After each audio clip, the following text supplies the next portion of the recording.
ശരിക്കും ഓർക്കാപ്പുറത്തുണ്ടായ ഒരു വലിയ ദുരന്തമാണ് ആ വീടിന് സംഭവിച്ചത്. കൂടുതൽ വിവരങ്ങൾ എന്തൊക്കെയാണ്?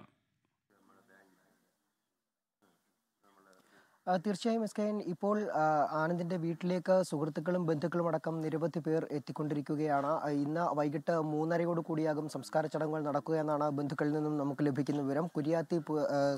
കുരിയാത്തിയിലുള്ള പുത്തൻകോട്ട ശ്മശാനത്തിലാകും സംസ്കാരം നടക്കുക.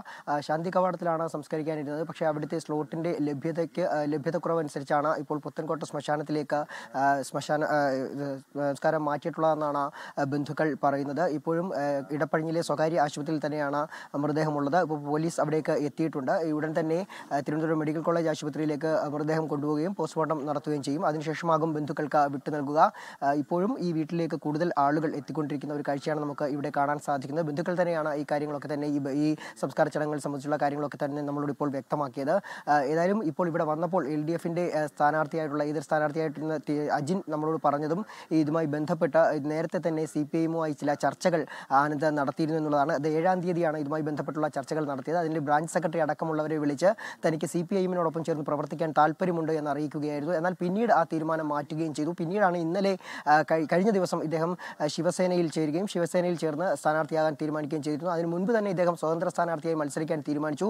ആദ്യം തന്നെ തനിക്ക് മത്സരിക്കാൻ താല്പര്യമുണ്ടെന്ന് RSS BJP നേതൃത്വത്തെ അറിയിക്കുകയും ചെയ്തിരുന്നു. പക്ഷേ ചില ആളുകൾക്ക് വഴങ്ങി, മണ്ണുമാഫിയയ്ക്ക് വഴങ്ങി തനിക്ക് സ്ഥാനാർത്ഥിത്വം നൽകാതെ അവർക്ക് വേണ്ടി നിൽക്കുകയായിരുന്നു നേതൃത്വം ചെയ്തതെന്നാണ് അജിൻ തൻ്റെ ആത്മഹത്യാക്കുറിപ്പിലടക്കം പറയുന്നത്.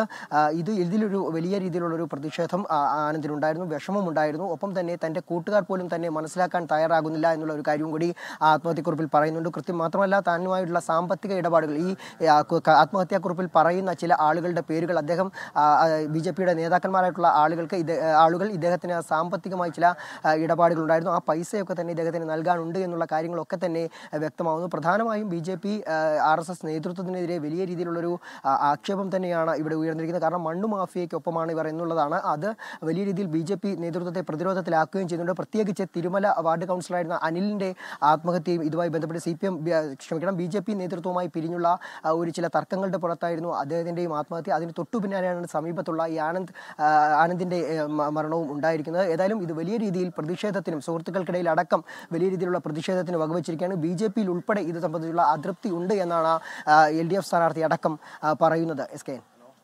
ഓക്കെ, സുജിത് സുരേന്ദ്രനാണ് തൃക്കണ്ണാപുരത്തെ ആനന്ദിന്റെ വീട്ടിൽ നിന്നും തത്സമയം ചേർന്നത്.